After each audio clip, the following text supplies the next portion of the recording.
Sean and Grandpa's big secret. Sean was 8 years old, with messy blonde hair, bright blue eyes, and a smile that could light up a room.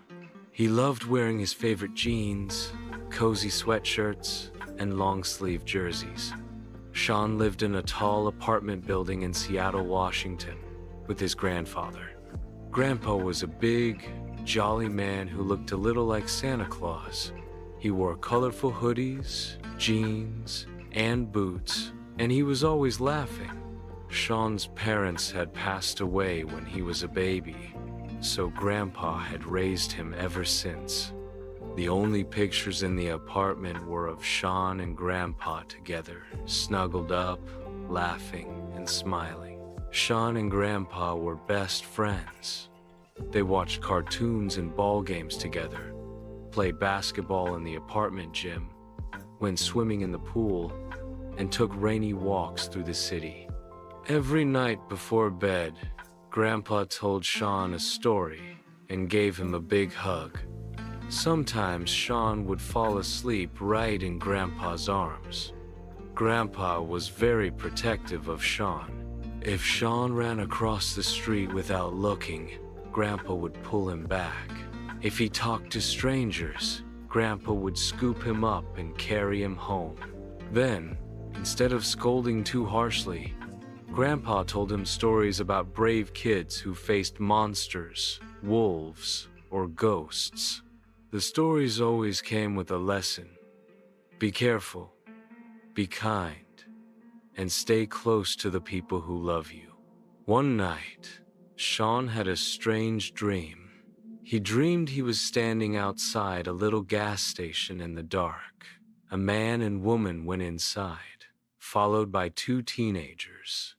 Then Sean saw a tall man wearing a hood and boots, clothes that looked just like Grandpa's. The man went inside, and suddenly Sean heard shouting. Before he could move, a black van pulled up. Figures in dark cloaks stepped out, and one of them picked Sean up, holding him tight. The van drove away, and when the cloaked figure tickled him, Sean laughed in spite of himself. Then he woke up, safe in his bed, wondering what the dream had meant. Not long after, Halloween arrived, Sean and Grandpa's favorite holiday. They went to the zoo's Halloween festival every year in costumes. This year, Sean dressed as a blue ninja, and Grandpa dressed as the ghost of Christmas future. At the zoo, Sean got so excited about the decorations and candy that he ran ahead and got lost in the crowd. The security guards found him and brought him back to Grandpa, who hugged him so tightly Sean could barely breathe. Then Grandpa carried him to a bench, looked him in the eye, and said, "Never wander off alone again. Promise me, Sean." To make his point, Grandpa told him a story, not a fairy tale this time, but something that felt more real. He spoke of a family that once stopped at a gas station on a long trip. There were 3 kids, 2 teenagers, and a baby. Something happened that night, and in the confusion, the baby was taken away. The person who took him wasn't proud of what he'd done, but he gave up his old ways, moved to Seattle, and raised the baby as his own. Sean's heart skipped a beat. "But Grandpa," he whispered, "my name is Sean. We live in Seattle." Grandpa hugged him close, rocking him gently.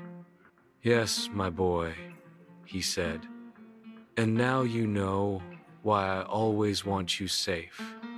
You are mine. You will always be mine." Sean stayed quiet, his mind full of questions. Was Grandpa's story just a warning? Or was it the truth? Was his strange dream trying to tell him something? That night, as the rain pattered on the windows, Sean curled up beside Grandpa on the couch. The TV flickered with cartoons, and Grandpa's strong arms wrapped around him. Whatever the truth was, Sean felt warm, loved, and safe. And maybe, just maybe, he was ready to discover the big secret one day. Please subscribe and tap the bell so you don't miss more amazing stories like this.